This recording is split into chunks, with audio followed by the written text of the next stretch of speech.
Okay, so Saadia Ahmad is currently working in the role of Director of Diversity, Equity, Inclusion, and Belonging at Community Teamwork, Inc. Prior to that, she worked as an Ombuds at Milwaukee Area Technical College, a position she currently holds, where she contributes to the college's commitment to fostering open, compassionate conflict resolution. You're talking very low. Can you Talk louder? Yeah, sorry, Pick up the mic a little the bit. mic is actually just for the recording, so. Additional higher education experience include as the coordinator for conflict resolution at Babson College and as an adjunct professor of conflict resolution at Providence College, another position she currently holds. She earned a BA degree in political science from Providence College and an MA degree in conflict resolution from the University of Massachusetts at Boston. Her interests and areas of expertise include conflict resolution, interfaith dialogue, community advocacy, and organization, and DEI. We are thrilled to have such a capable professional as a finalist for this important position. Welcome. Got that pretty quick. Yeah, okay. So we have about 8 questions that were provided by members of our community, and we'll give you a chance to make a concluding statement at the end. Excellent. Okay, so our first question from Maha is, how do you plan to build trust and rapport with staff, students, and families from diverse backgrounds, especially when difficult conversations about race and privilege may be necessary? Yeah, no, it's a good question. I appreciate it. So I think for me, relationship building is really key. So in my current role and other roles I've had, I prioritize kind of building relationships, just getting to know people first and foremost as people, kind of what are the things that are important to them, what are their values, what are their identities, their lived experiences. For me, I think that's something I try to share pretty openly as well, and I found that when I'm able to share some of my experiences as a Muslim, as a child of immigrants, as someone who has an older sister with a disability, that kind of normalizes the conversation, so I always try to lead with that. And I do it kind of in both formal and informal ways. So formally, I think scheduling meetings, making it a point to go out and engage with different parts of the community. I think for me, that's something I've always done. And then informally, just kind of making myself available for people if and when they have questions or if they're interested in a conversation. I think a lot of DEI work needs to be community driven. And so I think understanding what are the needs and the questions and the concerns that the community has, and creating platforms and opportunities for them to share that. Obviously there's some DEI things that most people will think of doing, but then thinking about specifically what would the community look for, and then creating opportunities for that. So I think those are a couple of the things that I would do kind of coming into the role. Thank you. Yulia asks, could you share an example from your previous work where you faced concurring and opposing demands from different groups of kids, and how you might have solved that challenge? Yeah, so a lot of the work that I've done kind of on the side in a consulting basis has been with schools with children of kind of different ages. Thinking of that question, one of the things that came to mind was, for a couple years I was working as a faith advisor for middle and high school students. It was an opportunity, it was kind of a religious interfaith camp where they could kind of come in, share their own faith experiences, visit houses of worship from other traditions, and just kind of engage in that learning and development process. And I was in that role for 2 summers back to back, and some of the things that would sometimes come up is, kids would come in saying, well, this is my faith, I can't compromise it. But I would say, this isn't about compromising, it's about sharing and learning and engaging. And I think, the kids came in with different levels, I would say, of comfort and openness with that. And we kind of worked with folks wherever they came in at. If we had some kids who were, it came naturally to them, just kind of attending other worship services. For others, it was more of a learning curve. And so my role in that was to kind of support the kids however they came in. I was working specifically with the Muslim students as someone who identifies as Muslim, so kind of understanding what are maybe some of the challenges they might be facing when it comes to interfaith dialogue. I was able to speak to that, and again, kind of going back to what I was saying before, really centering the relationship building and the trust building was, I think, an important part of that. Thank you. So Matthias asks, what objectives do you have if you were hired for the remainder of this school year, and how would you define and measure success? Yeah, so I think of DEI work kind of in 2 ways. One is there's kind of the educational and the cultural components. So what opportunities are there for, again, relationship building, teaching about different identities, giving folks an opportunity to share their own experiences. So that's kind of one type of DEI work. The other type is kind of more structural and systemic. So looking at kind of what are the policies that are in place, who does it maybe privilege and advantage, and who's maybe disadvantaged, maybe unintentionally, but is disadvantaged by it. So I think for me, I kind of think of DEI in those two buckets. And obviously there's a lot of overlap, but so for example, I think in the first situation, I would try to create opportunities for students, parents, and teachers to kind of engage in affinity-based conversations. So having the opportunity to connect with people who share an identity or experience, because I think that solidarity is really important. I think trainings and educational opportunities are another way. And those are some of the things that I've done in my current role and other roles I've had in terms of trying to engage in those conversations and support that work. And I would say, again, kind of going back to, I think I said this in my last response, kind of really understanding what the community is looking for. Because I have my own ideas of what might work, and I think some of them could be effective, but something I've done in my role, I lead one of our DEI committee, and I'm always asking them, is this a good idea? What adjustments should we make? So I think having that feedback loop process throughout all of it would be important as well. Thank you.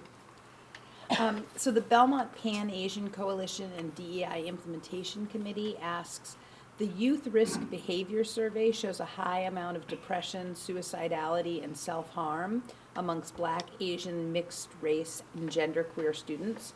How would you address these issues? Yeah, unfortunately, it's understandable why those specific challenges are coming up.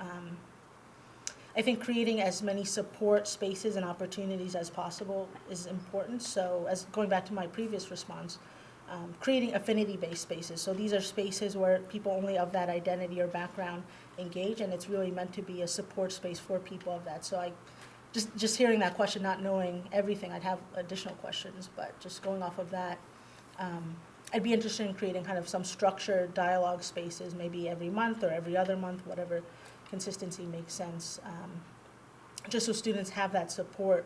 And that's not going to be the only approach, but I think coming from like a DEI lens, that's one of the most powerful things we can do is create those spaces where kids can share openly. And it's not going to fix everything, but I do think when you're talking about some of the mental health challenges and the academic challenges you're describing, creating those support spaces where people can just feel heard and seen doesn't fix everything, but it goes a long way. And then I think from there, often when you have those safe spaces, actually people participating in them come up with their own answers and solutions. So I think really keeping an eye and an ear open to that as well, that as people start to feel safe and supported, I think those kind of solutions will come out naturally, and just kind of paying attention to them and going from there.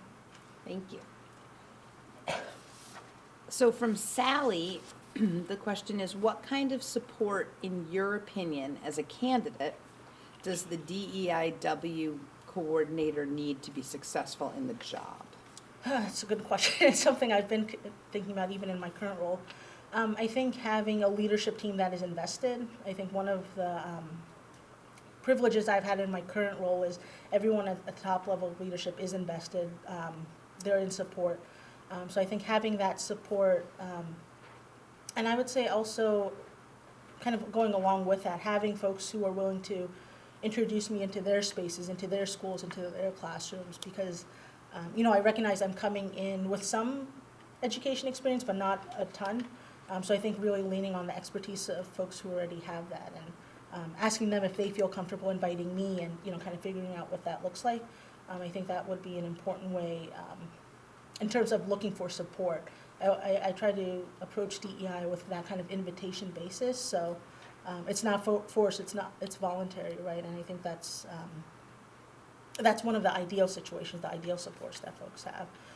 And then beyond that, I think as needs emerge of, maybe this certain student population needs this type of support, I think having the financial academic supports necessary to help meet those needs, and trying to kind of structure that into the programs. Thanks. So the Belmont LGBTQ Alliance asks, are you familiar with the History Unerased curriculum, which brings LGBTQ history into the classroom? Currently, the high school incorporates it into the curriculum. Would you advocate for the program and for expanding it to other grades? Yeah, to answer the first part of the question, I'm not familiar with that specific form. That said, I'm pretty familiar with, kind of as an outsider to that community, kind of what are some of the concerns and questions and issues that arise. Certainly in almost all the trainings I do, I talk about all forms of identity. That includes gender identity, sexual orientation, and saying that, just like race and disability, that these are things, if you're not of the majority, can kind of disadvantage you. So while I don't know that specific one, certainly would love to learn more about it.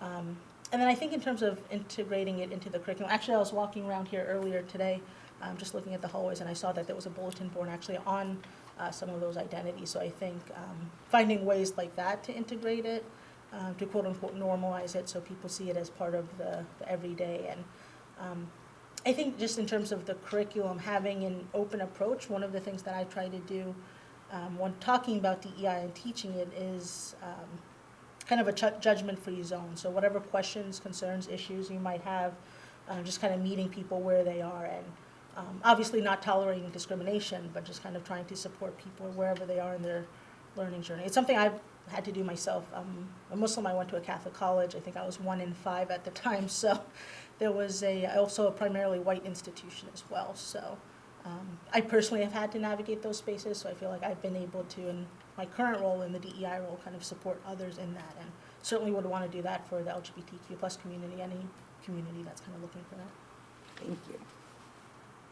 Doing great on time. Okay, so Rachel asks, I am wondering what your vision would be for ensuring that DEI programming is accessible to disabled students looking for ways to navigate other marginalized identities that they inhabit, such as race, gender, or religion. Yeah, just actually going back to my previous response, I think, disability is also a form of identity that's not often discussed. With that can sometimes also be included different learning needs, mental health. So I think talking about all of that, whenever I do trainings, whenever I look at policy work, I always integrate those identities as well and try to make sure folks don't forget, like obviously race is a big part of DEI, but it's not the only part. So for me personally, it's already kind of front and center. I think in terms of supports, again, it's kind of that feedback loop of back and forth of I'd want to have opportunities ideally to connect with members of that community, of those who identify as having a disability, and just kind of get an understanding of what their needs might be. I think there was a second part. Oh, I think there was a piece about like intersectionality, I think, right? That Yeah, like helping kids navigate the other marginalized identities that they, if they sort of identify in intersectional Right. ways.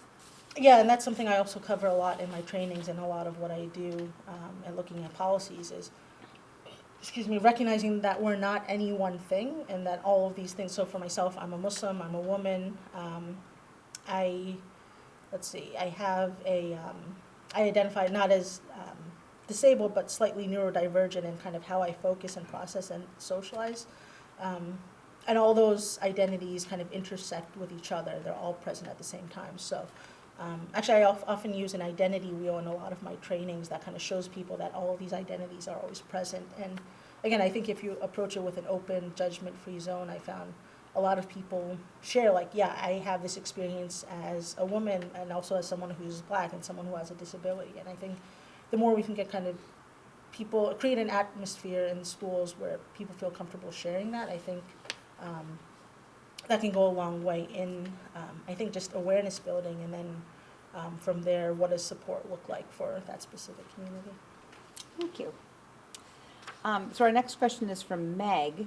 Given the current pushback on DEI positions and activities, what is your approach to planning for and sharing with the community critical district practices and activities to make sure all families and students' concerns and needs are heard and acted on, especially those in minority populations, LGBTQ+, or students with disabilities?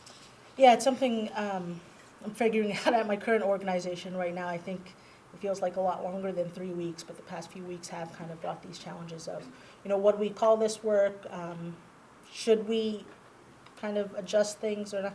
As my approach has been at my current organization, and also if I were in this role, is to say, whatever we call it, the work must remain, because at the end of the day, what DEI is about is meeting people where they are, providing whatever support they need, if they've had certain disadvantages or certain challenges, certain traumas that have gotten in the way. DEI is a form of support and a way of seeing each other's humanity, and whatever you call it, that's going to have to remain. And that's kind of what I'm talking about at my current organization, that we can call it something different. So, but we're not relenting or kind of stepping back away from that work itself, whatever we might call it. So I think at my current organization and in this role, what I would really prioritize is just communicating that message, that saying, and it's tough, right, because you have to be kind of precise with the language, but essentially saying the message of we're here to stay, we're here to support students however they come in, to do whatever we can to support them, and the teachers and the staff as well who support them. So it might be tough, it might require, again, adjusting language, but I think as long as the heart of the work is there, that's really what matters in the end. So Thank you. All right, so I think we have time for one more. This is a bonus question. Okay, so is this question, I lost count after a while. I think this is 9. I didn't, but yes, this is the next one. So this is from Rebecca. So in this era, as you referenced, of folks wanting to roll back DEI efforts, how would you respond to the proposition that DEI is a form of racism and a policy of colorblindness should be good enough? I mean, I think, and I've had to actually do this in trainings and with certain staff members as it's come up, I'll try to kind of understand a little bit more. I'm like, tell me what you learned that led you to that viewpoint. And I'll just try to kind of, again, going back to trust building and relationship building, that's important for anyone and everyone, no matter where they are on the political spectrum. So I think, again, kind of building that relationship, asking questions. And then I'll kind of introduce examples. I've noticed kind of, your question kind of shows this. There's something in American society where race is, in some ways, the hardest identity to talk about. So in that instance, I would use the example of someone who has, let's say, a physical disability. Maybe they need a wheelchair sometimes to get around. So to someone like that, I would say, let's say we have someone who's in a wheelchair. What does life look like for them, right? Like, can they get from, like, even here tonight, from the parking lot to the school building easily? Do they need some additional supports? If a building doesn't have an elevator and they need to get to the 3rd floor, what do they do? So I'll try to use examples like that, not to back away from kind of the concerns around race, but just to say, you might not see it here, but here's an example that I think you might be able to see it, right? So, it's kind of varying levels of success. I think for some of those conversations, I think we have to remember that these are things we've learned over decades and centuries, that it's not all going to disappear at once. Kind of our understandings of race, discrimination, reverse discrimination, right? So I think often I'll say in my trainings that the goal is progress, not perfection. So with that individual, if I can even plant a seed of kind of exploring another viewpoint, to me that's success. But I think meeting people where they are is something that I've always tried to do in these conversations and in these relationships, because I think, we might say that they're wrong, but then where does that leave us? And where does that leave that person in the larger community? So that's kind of the approach I try to take. Thank you. Well, we've concluded our questions. Would you like to give have the last word, give a final statement? Yeah, I guess the only thing I would say is, I think DEI work for me is, it's very personal. Like I mentioned, I grew up as a Muslim post 9/11 in this country, so I've experienced a lot of the backlash and prejudice and discrimination that often happens. I also have an older sister with a disability, so I don't think I actually captured this in any of my responses, but for me, this work is just as much personal as it is professional. It's a way that I practice my Muslim faith by creating these communities of support and helping to bring about justice and peace in the world. So I'll say that. And I guess one other thing that didn't quite come up, I think my interest in this particular role comes from, when I was a child growing up in New Jersey, home wasn't always a safe place, and my school, the schools that I went to really were a safe space, kind of the teachers I met with, the staff. And so I think for me, part of my motivation and my interest in this role is to try to hopefully help create some of the safe spaces that I benefited from when I was a student way back when. So I think just those two pieces, just to kind of explain a little bit about the why of why I'm here and how I got here. Thank you so much. Thank you. you for being here.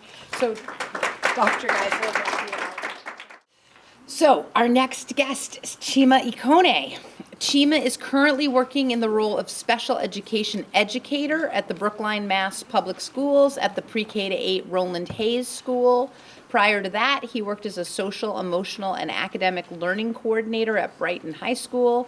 Additional experience in the field include as a coach for the Boston Public Schools Teaching Fellowship Program, special education ESL specialist at Dudley Street Neighborhood Charter School in Roxbury, English department chair at the Mary Lyon Pilot High School in Brighton, and as an English language arts educator for Boston Public Schools.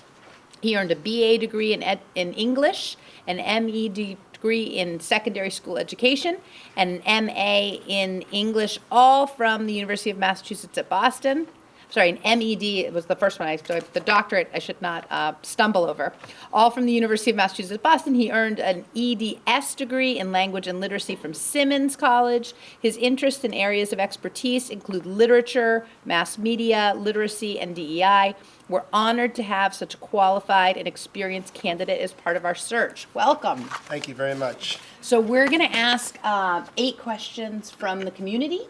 And then we'll give you a chance to just make a parting remark. Okay, so our first question is from Maha.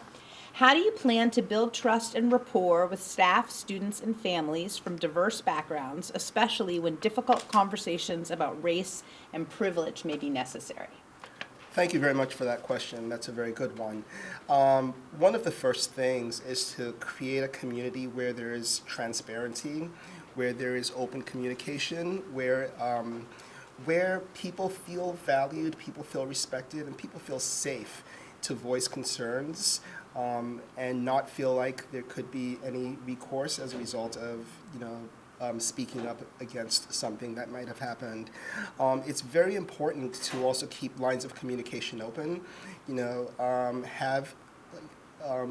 Have some like a weekly or bi-weekly missive that goes out to families talking about the state of the district, and also making sure that we emphasize that the safety of all students is #1 priority, and also that the community is one where everyone feels included and feels valued.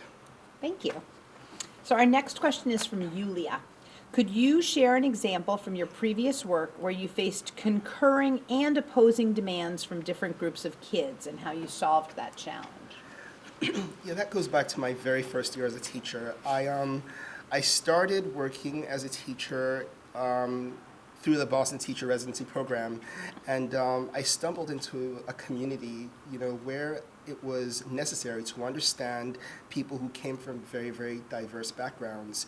I'm an American-born Nigerian. I did most of my growing up in Nigeria, but when I came to America, I was kind of the mindset that people were a certain way. I paid so much attention to the media and saw how school students were in America. But when I came into the classroom, I realized that the classroom was a representation of the world at large. There were so many diverse people, and I realized that in order to be able to teach each and every one of them, I needed to take my time to recognize that these individuals were individuals in development and individuals with very distinct identities and cultures, spoke different languages. And in order to really get to know them, I needed to recognize that first and foremost. It was a very challenging first couple of years for me as a teacher, and I came very close to giving up. And in fact, about my second year of teaching, my wife and I were having our first child, and she would often sit down and ask, are you sure you really want to have this kid? At the point it was already 8 months pregnant. It was too late. There was no turning back at that point, but what I tried to explain to her it wasn't that I was complaining about my life as a teacher. I was really just memorializing, my observations about what goes on in a classroom on a daily basis in a school community, because these were things that I was actually learning from. I needed someone to bounce these observations off of in order to really kind of help me adjust. So after my third or fourth year as a teacher, it became a lot easier for me because I realized, that as long as you've built trust with a student, you've done everything, gone above and beyond, to ensure that the children feel valued. It is really, that's the first step in performing the job successfully. Thank you. So this is sort of an extension, so Matthias asks, what objectives do you have if you were hired for the rest of 2025, and how would you define and measure your success? Well, the first thing I'd like to do is immerse myself in the school community. I've come to learn that Belmont is not so different from Brookline. So it's, immersing yourself in the community, understanding who and where the children come from, and also, reaching out to families and introducing myself to families and making sure they understand my perspective. And I think it's really, spending time working with teachers and examining curriculum to ensure that they're anti-racist, they do not have, bias, they are inclusive of all, cultures, all races, LGBTQ representations, and so on and so forth. And also, and finding out what teachers need in order to be successful, in order to create a community that is inclusive, and determining what kinds of professional development opportunities are needed, what some of the issues are being faced by students and teachers, and using qualitative and quantitative data in order to track progress. Great. So the next question is from the Belmont Pan-Asian Coalition and DEI Implementation Committee. The Youth Risk Behavior Survey shows high amounts of depression, suicidality, and self-harm amongst Black, Asian, mixed race, and genderqueer students. How would you address these issues? Yeah, that's a very, very tough one. And it's something that we're also dealing with in Brookline. Ensuring, first of all, making sure that guidance staff and school adjustment counselors are ready to go. Make sure that there is adequate staffing for such resources. Making sure that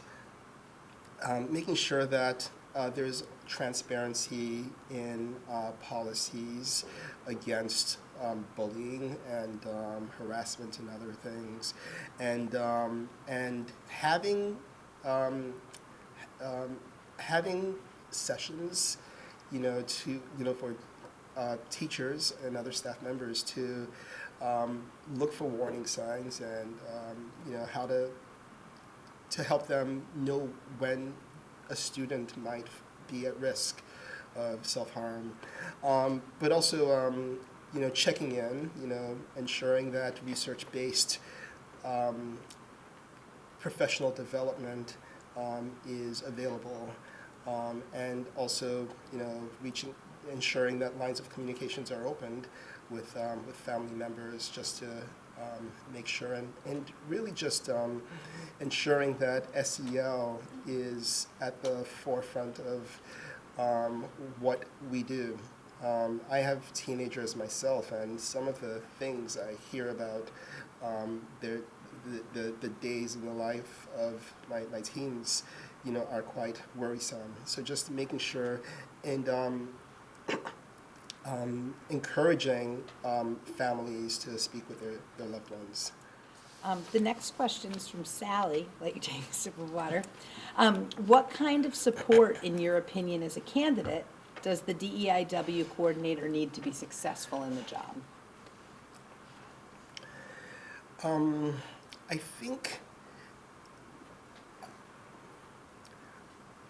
think very clear expectations should be set. Clear and realistic expectations need to be set.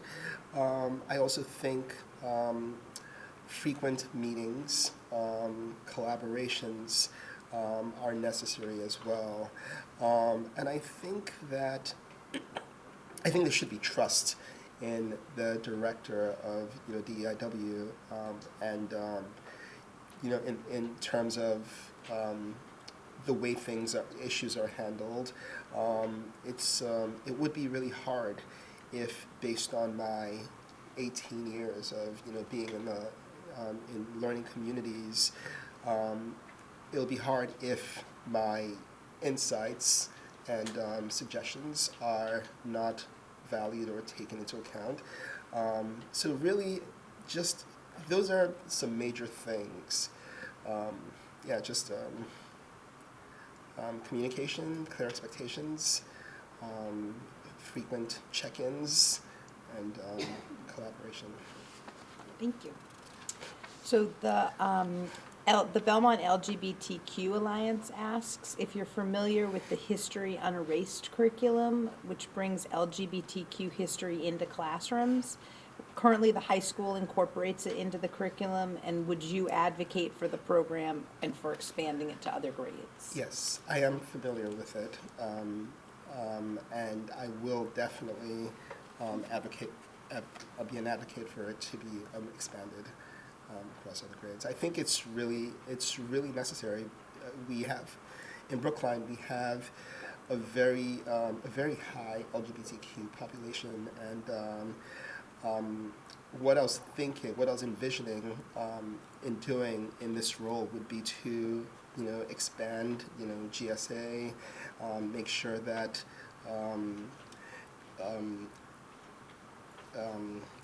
policies are adhered to, anti-bullying policies, and just making sure that very clear expectations are laid out.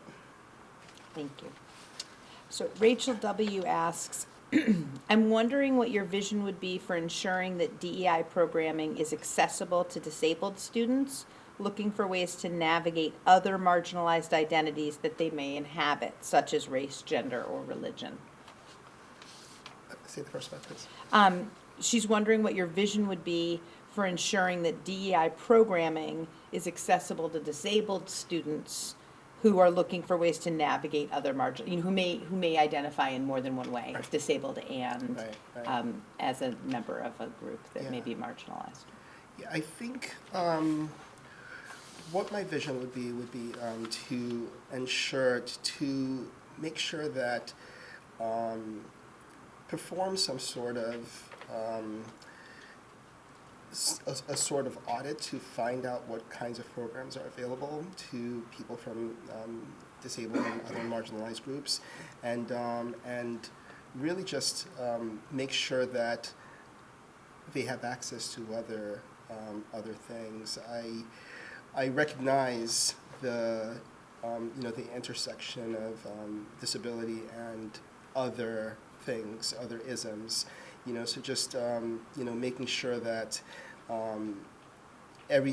that everyone has equal access to everyone has equal access in the community. Thank you. Just checking on doing great. Okay. Okay, so the next question is from Meg. Given the current pushback on DEI positions and activities, what is your approach to planning for and sharing with the community critical district practices and activities to make sure all families and students' concerns and needs are heard and acted on, especially those in minority populations, LGBTQ+, or students with disabilities? Yeah, back to keeping lines of communication open and having transparency. I think the purpose and the role of the DEI director should be really emphasized and expressed to families, and to that end, I think it is very important to share share frequent communication with families about what is being done, what the director is doing in that role. You know, because there's so much talk about DEI, and a lot of pejorative things have been said, and I think it's great that Belmont is really investing in this, and doing all that the district can do to make sure that this position is one that remains. So it's just communication, performing surveys with families, and just finding out how their experiences are, and yeah, just sharing, and also having workshops with family members to get a feel of how they feel about things, basically the atmosphere. Okay, so we have time for a bonus question. Oh, wonderful. Okay, so this is from Rebecca, and the question is, in this era of rolling back DEI efforts, how would you respond to the proposition that DEI is a form of racism and a policy of colorblindness should be good enough? Well, present the inequities that people from marginalized communities experience. Basically, just presenting data and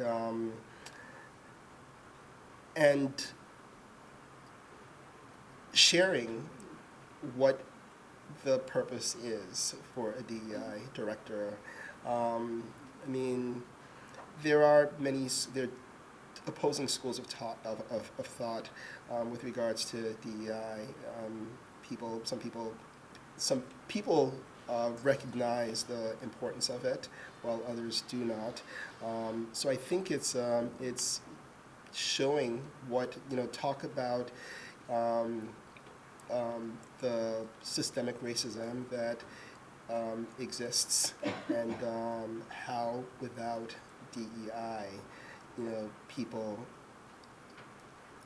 experience, discrimination. And I think it's really just,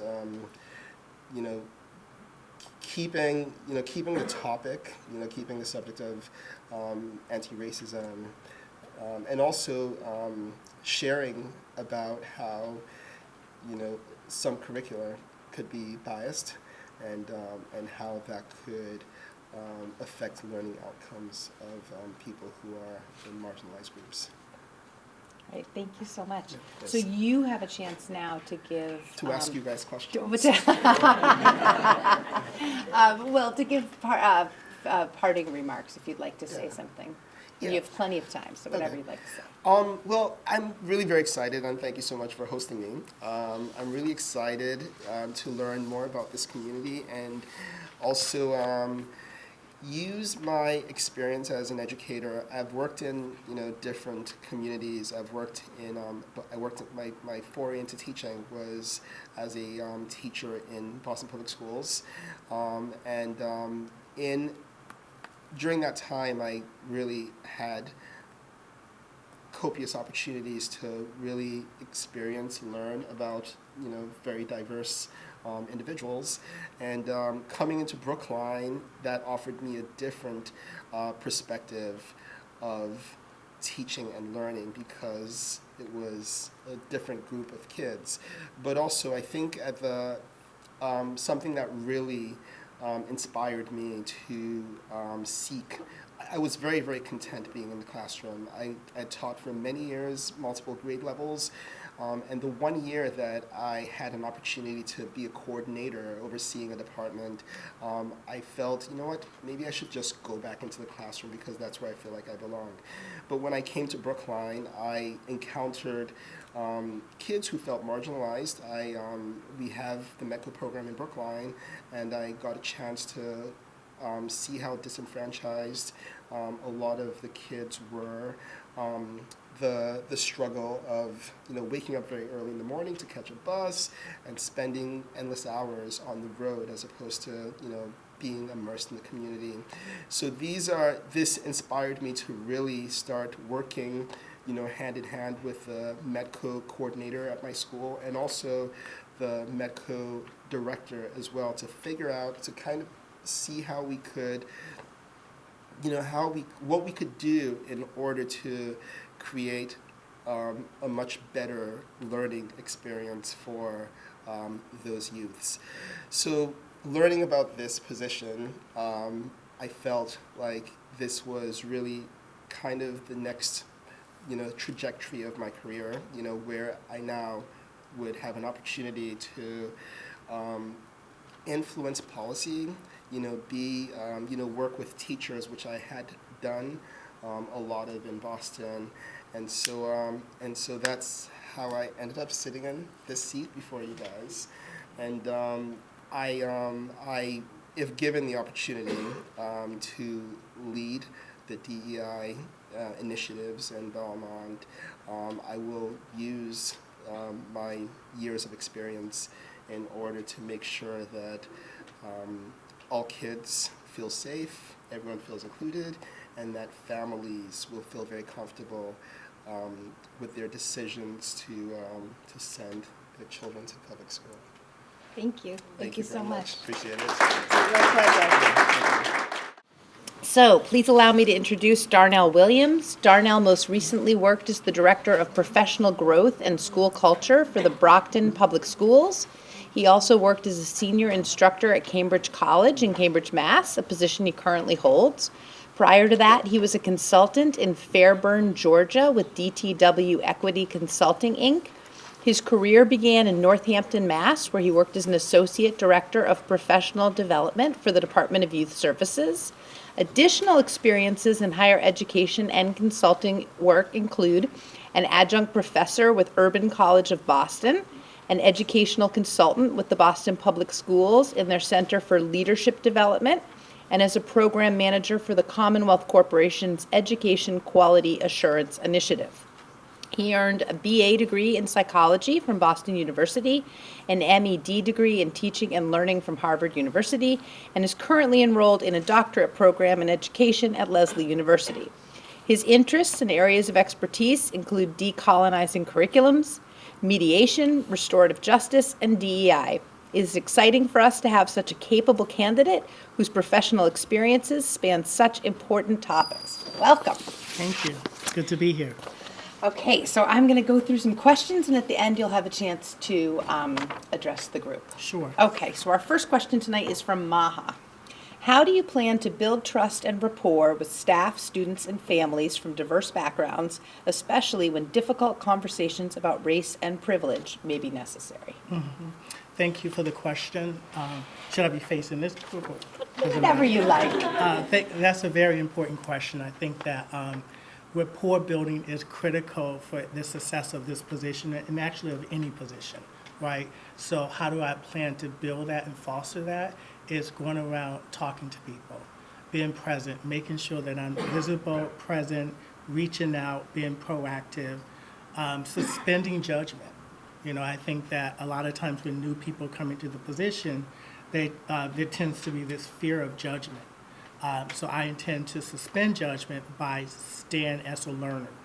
I'm really here to learn the culture. I'm new to Belmont, so there's a lot that I can learn from both the students, the staff, and community.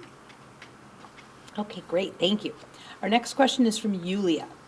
Could you share an example from your, I realized I didn't give you your water. I'm good. You sure? Well, here, you never know. Sorry. Since you're giving me water, I might as well drink it. Yes, right? yes, right. I brought mine, so. Okay, so you enjoy. So I'll start again. From Yulia. Could you share an example from your previous work where you faced concurring and opposing demands from different groups of kids, and how did you solve the challenge? Yeah, thank you, Euler. Yulia. Thank you for the question. So when you say opposing perspectives and viewpoints, meaning that there were some tension and sort of disagreement? That's what I'm interpreting it as, yeah. Okay. I think, well, just about all of the roles that I've taken, there's always been a diversity of perspectives and opinions. So I welcome that. I see that as a part of the job, particularly in education. But what I try to do is create a space where various different people can come together and share their perspectives and really validate your perspective, your point of view. And then here's a different way of thinking about it. So it doesn't mean that one is correct. It just means that we have different ways of thinking about it, and that we're so passionate about this community that we all want to do great stuff. So I really try to work to build community. Okay, thank you. So our next question comes from Matthias. What objectives do you have if you were hired, so for the remainder of the school year, and how would you measure success?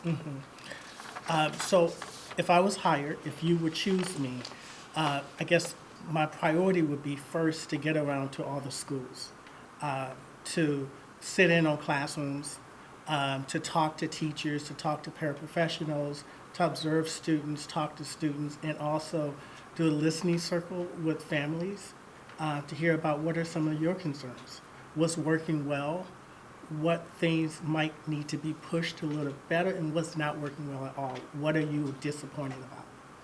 And so that's listening first. I think the other thing that I would like to do is really look at the curriculum. And one is who has access to advanced courses, right? Because that's something that we want to look at in terms of equity. Are there trends about that? So I would want to look into some of those things. Also, a community in a school district is only as healthy as the well-being of the community and of every school. So I want to sort of tap into school climate. And I know that every school climate, there's a difference in all 7 schools. And the climate is really influenced by the principal, the leadership of the school, and then classroom culture is influenced by the teachers in that classroom.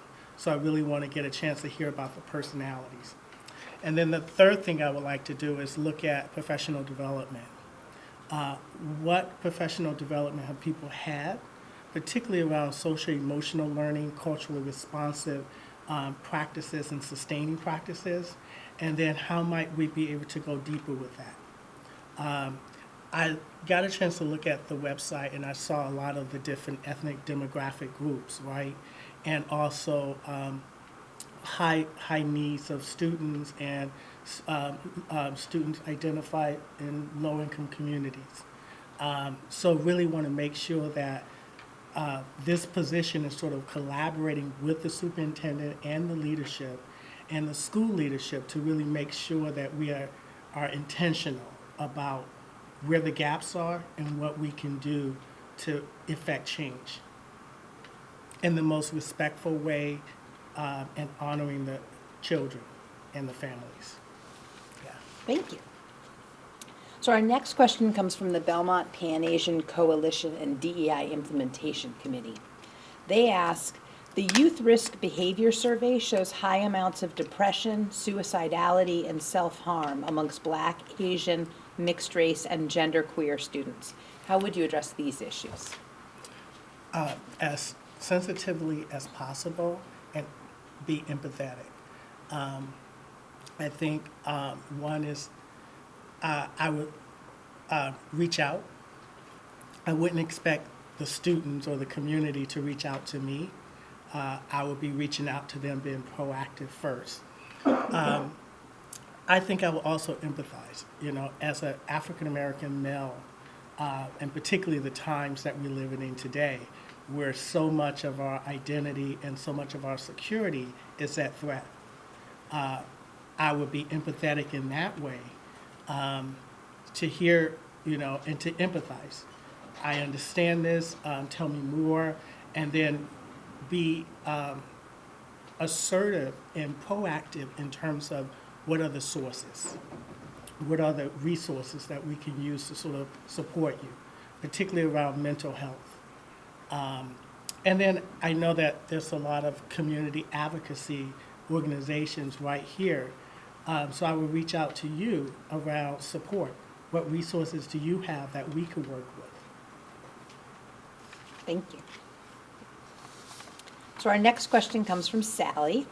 What kind of support, in your opinion, as a candidate, does the DEIW coordinator need to be successful in the job? What kind of supports? So as a candidate, what would you want to support to be successful in the role? And basically support for myself. Yes. Definitely I want to be in a collaborative work environment. I will also want to be in an environment where, not to say that I wouldn't expect there to be silos, right? Because silos exist in just about every school district, right? But how are we working, and are we being transparent around meeting the needs of young people? And are we doing everything that we can do to really do right by our students? And then the other thing is, I think I would want support around my voice and having input in terms of big decisions that impact the community and particularly our students. So at that level, I would want to be a part of a leadership team, give input, have decision-making influence, and really have the authority and the confidence to work with the community and the schools to interact those or implement those. Thank you. The Belmont LGBTQ Alliance asks if you're familiar with the History Unerased curriculum, which brings LGBTQ history into the classroom. Currently, the high school incorporates it into the curriculum. Will you advocate for the program and for expanding it to other grades? I'm not familiar with that particular curriculum, but absolutely, I would definitely advocate for it. When I worked in Brockton, I actually worked with the LGBT and Alliance committee, and they advocated for a lot of programs, guest speakers, and so forth. So I would definitely be in support of that and actually try to seek out as much as I can. Thank you. So Rachel asks, I think it's time for water.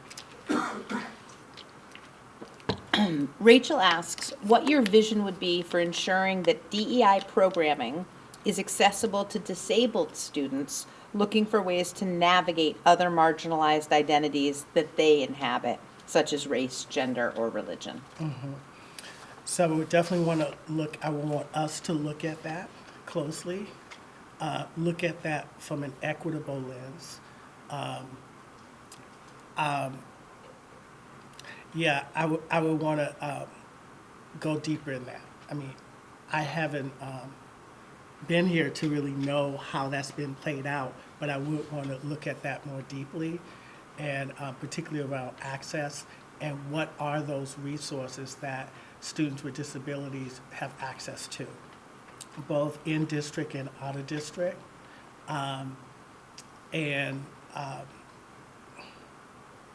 Have we ruled out implicit bias in terms of some of the prescriptions that we are making to support certain groups of students?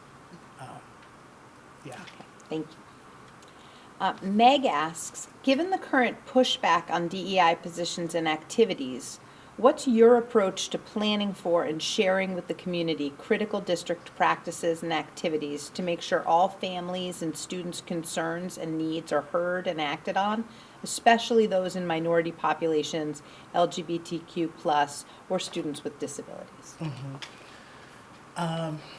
I guess one of the first things I would like to do is put together a working group and make sure that the working group is included with a cross-section of invested interests, if you will, stakeholders.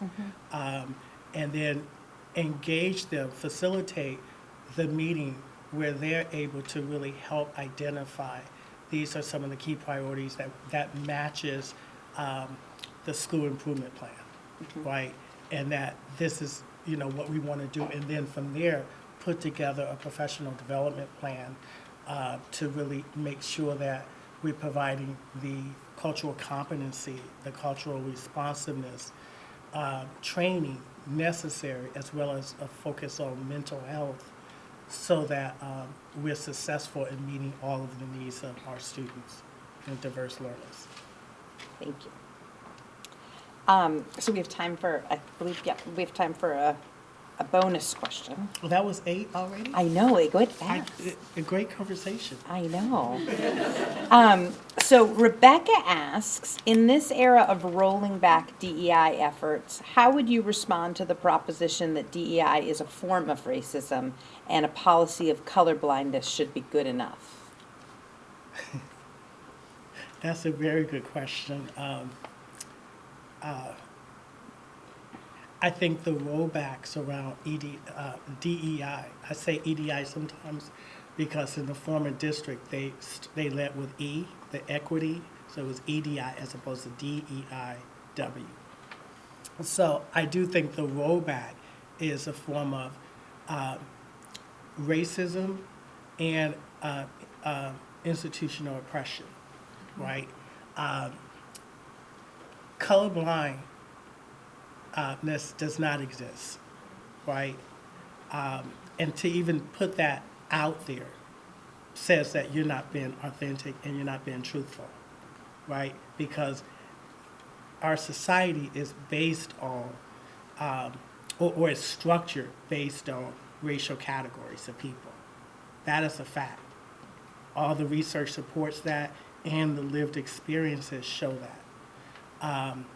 So I think that the current administration got it wrong, and I think that the other part of that you asked was another part of it. The colorblind, right? Yeah, is that good enough? Absolutely not. It's not doing anything.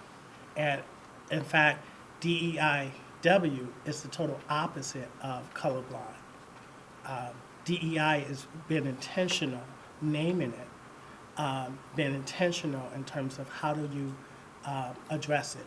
And also recognizing that in some cases, when you talk about LGBTQ population, when you talk about students with disabilities, when you talk about multilingual learners and other ethnic groups, there's so much trauma that they are being exposed to just from the rhetoric of this is not important and that we have to roll it back. Thank you. Thank you. So we have time now if you'd like to give a concluding statement or make any remarks. Great. So I guess I would say that I believe that I am the right person for this position here in Belmont, particularly at this time. I come from a range of different experiences. So I worked in schools. I worked in a school setting. I helped to found a school in Cambridge that is actually doing very well. And actually, I've been on their board for 12 years. 4 of those years, I was the president of the board. I recently retired from the board, but I still do professional development on an independent consulting basis. So that's one thing I would say. The other thing is that I see myself as a lifelong learner, which is why I decided to go back to school to get my PhD. My PhD was something that I had planned years ago. My mother died when I was 10 years old of breast cancer, and that was a commitment that I made to my mother when I was 10 years old on her deathbed, that I would go to school, I would go all the way to education. And I kept changing that dial of what all the way meant the older I got, because it meant more as I got older. But I met Michelle Obama when I was in Chicago, so I'm not originally from this area. So when I was in Chicago, I worked with Michelle. She mentored me. She inspired me to come to Boston to go to school out here. So that's one of the reasons why I'm out here. And that was really one of the things I'm doing my dissertation work on is Black excellence. And she was one of the first non-family members that represented Black excellence to me. And so I'm passionate about this work. I'm passionate about all oppressions, the experiences of all oppressions, and I know that they are all different, right, on a continuum. And I'm also eagerly open to the challenge of working within a new community to make a difference and to make a change. So I hope that you see the personality, not just the academic part of me or the job part of me, because I'm really a people person and I'm all about, social justice. The last thing I would say is that my older two brothers died, right? So I adopted their two sons. So one of my nephews is in a master's program at Wentworth Institute. So I'm all about working in multiple lanes, if you will, in terms of social justice work. Thank you. Thank you so much. It's been a real pleasure. Thank you. Thank you.